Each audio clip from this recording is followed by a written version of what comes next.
মই একেবাৰে সাধাৰণ ব্যক্তি আৰু ৰাষ্ট্ৰীয় সভাপতি আমাৰ নেতা, মোৰ নেতা, তেখেত আমাৰ ইয়ালৈকে আহিব আৰু ৰাইজ মোৰ মতে অত্যন্ত সুখী হৈ আছে যে আমাৰ দলৰ নতুন ৰাষ্ট্ৰীয় সভাপতিগৰাকীক সচক্ষুৰে খন্তেক সময়ৰ পাছতে দেখা পাব।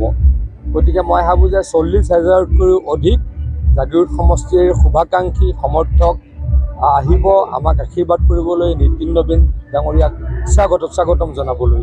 মই ভাবোঁ অলপ পাছতে এই সভাস্থলী লোকাৰণ্য হ'ব। ৰাইজৰ আশীৰ্বাদ বা ভোটৰ লোকক আপোনাৰ ওপৰত কিমান বৰষিব বুলি ভাবে, কেনেধৰণৰ হ'ব? চাওক, যোৱা 5 বছৰ নহয়, যোৱা 10 বছৰ ৰাইজৰ কাৰণে যথেষ্ট কাম কৰিবলৈ চেষ্টা কৰিছোঁ। মই আপোনালোকক জনাব খোজোঁ যে 9 তাৰিখে ইলেকশ্যন হ'ব। 9 তাৰিখৰ পৰা 25 দিন ইলেকশ্যনৰ মাজত কাউণ্টিঙৰ মাজত 25 দিন থাকিব। আপোনালোকে যদি বিশ্বাস কৰে, সেই 25 দিনো বহি নাথাকোঁ। ইলেকশ্যনৰ আগত যিমান কাম কৰোঁ, সেই 25 দিনো সিমানেই কাম কৰোঁ আৰু ইলেকশ্যন জিকাৰ পাছৰ পৰা সমানেই কাম কৰোঁ। গতিকে ৰাইজক সেৱা কৰিবলৈকে প্ৰয়াস কৰিছোঁ। কোনো দিনেই থমকি ৰোৱা নাই জাগিৰোড সমষ্টিৰ ৰাইজক যদি ক'ৰবাত সহায় কৰিব পাৰিছোঁ। তাৰ উপৰিও উন্নয়নৰ ক্ষেত্ৰত যিমান পাৰিছোঁ কৰিছোঁ। আজিৰ পৰা 10 বছৰ আগতে যেতিয়া মই ৰহা সমষ্টিৰ পৰা জাগিৰোডলৈকে আহিছিলোঁ, ইয়াৰ ৰাস্তা পথৰ অৱস্থা অত্যন্ত বেয়া আছিল। ইয়াৰ পেপাৰ মিলটো বন্ধ হৈ গৈছিল। ইয়াত দলং বুলিবলৈ প্ৰায় নাছিলেই। আজি সেই পৰিৱেশ নাই। আজি ৰাস্তা হ'ল, দলং হ'ল, বানপানীৰ বিভৎস পৰিৱেশ আছিল। আজি জাগিৰোড সমষ্টিত বানপানী নহয়। আপোনালোকে যদি জাগিৰোড সমষ্টিৰ উত্তৰাঞ্চললৈ গৈ দেখে, লাখ লাখ বিঘা মাটিত এতিয়া মাকৈ খেতি কৰে। 5 বছৰ আগত মাকৈ খেতি কোনো নকৰিছিল। 5 বছৰ আগত যেনে তেনে এবাৰ বড়ো ধানৰ খেতি কৰিছিল, কিন্তু বড়ো ধানৰ খেতিত কম লাভ হয়, মাকৈত বেছি লাভ হয়। এতিয়া লাখ লাখ বিঘা মাটিত হাজাৰ হাজাৰ কৃষকে মাকৈ খেতি কৰিছে। আৰু যোৱাকালিও মই সেই অঞ্চলৰ পৰা আহিছোঁ। সেই অঞ্চলৰ মানুহৰ এতিয়া বডি লেংগুৱেজ চেঞ্জ হৈ গৈছে। সেইখিনি মোৰ প্ৰাপ্তি। সেইখিনি মই ক'ৰবাত যে কৰিবলৈকে চেষ্টা কৰিছিলোঁ, সেইখিনিয়ে ক'ৰবাত চাগে সফল হৈছোঁ বুলি ভাবোঁ। Semi conductor industry Himanta Biswa Sarma ডাঙৰীয়াই নৰেন্দ্ৰ মোদী ডাঙৰীয়াৰ আশীৰ্বাদত জাগিৰোডলৈকে আনিছে, য'ত নেকি 29,000 ল'ৰা ছোৱালীয়ে চাকৰি পাব। কাম পূৰ্ণ গতিত চলি আছে। মেডিকেল কলেজ আমাৰ সমষ্টিত বনাইছোঁ, অডিটৰিয়াম বনাইছোঁ, ইয়াতে আমি ষ্টেডিয়াম বনাইছোঁ, আটক ধুনীয়া IB বনাইছোঁ। আৰু নিশ্চয়কৈ কৰিব লগা আছে। অসমৰ 5টা উন্নত সমষ্টিৰ মাজলৈকে জাগিৰোডক লৈ যোৱাৰ সপোন দুৰ্বাৰ। এই সপোনক সাকাৰ কৰিবলৈকে প্ৰয়াস কৰিম, প্ৰচেষ্টা কৰিম। আপুনি বেলেগ সমষ্টিটো যিহেতু নিৰ্বাচনী প্ৰচাৰ সভা চলাব, গতিকে জাগিৰোডবাসীক আজিয়ে আপুনি এটা মোটামুটি মই আজিয়ে মোৰ লাষ্ট কেম্পেইন কৰিম জাগিৰোডত। আচলতে ৰাইজে ইমান মৰম কৰে মোক, ৰাইজে কয় কেম্পেইন কৰিবলৈ আপুনি নাহিলেও হ'ব। তথাপিতো নিজৰ মানুহখিনিক মাত দিয়াৰ চেষ্টা কৰোঁ।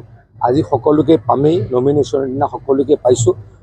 আজিৰ পৰা হয়তো খুব কম সময় নিজৰ সমষ্টিত থাকিব। মানে পিযুষ হাজৰিকাৰ হৈ পেলাই ৰাইজে ডেফিনেটলি কৰে, আগতেও কৰিছে। লোকসভা নিৰ্বাচনত মই এদিন কেম্পেইন কৰিছিলোঁ।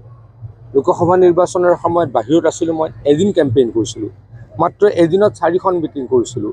আৰু সেই লোকসভা নিৰ্বাচনত বিজেপিৰ ফালৰ পৰা অসমৰ ভিতৰত দ্বিতীয় হায়েষ্ট ভোট পাইছিলোঁ।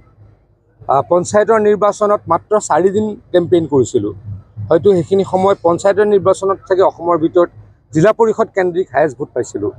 গতিকে এইবাৰ সিমান পাম নেপাম মই নাজানো, কিন্তু মই নহ'লেও জাগিৰোডৰ কাৰ্যকৰ্তাই, জাগিৰোডৰ ৰাইজে মোৰ কাৰণে কেম্পেইন কৰে। মোৰ আশীৰ্বাদ। অখিল গগৈ বিশেষকৈ শিৱসাগৰ সমষ্টিত কুশল দুৱৰীক প্ৰাৰ্থিত্ব দিয়াৰ পিছতে অখিল গগৈ আক্ৰমণাত্মক বাক্য প্ৰক্ষেপ কৰিছিল। তাৰ প্ৰত্যুত্তৰত মুখ্যমন্ত্ৰী ইতিমধ্যে প্ৰণৱ বড়োৰ প্ৰসংগটো উত্থাপন কৰিছে। প্ৰণৱ বড়ো হত্যাকাণ্ডত অখিল গগৈ ডাঙৰীয়াৰ অলপ মানসিক কষ্ট হৈছে বুলি মই অনুভৱ কৰোঁ। তেওঁ ভবা নাছিল কুশল দুৱৰী ডাঙৰীয়া তাৰ পৰা প্ৰাৰ্থী হ'ব, কাৰণ কুশল দুৱৰী ডাঙৰীয়া তাৰ স্থানীয় মানুহ, অখিল গগৈ ডাঙৰীয়া বাহিৰৰ মানুহ। অখিল গগৈ ডাঙৰীয়াই সমষ্টিত থকাতকৈ বেছি সময় দিয়ে কাজিৰঙাৰ অৰ্কিড ৰিজৰ্টক। তেখেতৰ ব্যৱসায়স্থলীক বেছি সময় দিয়ে।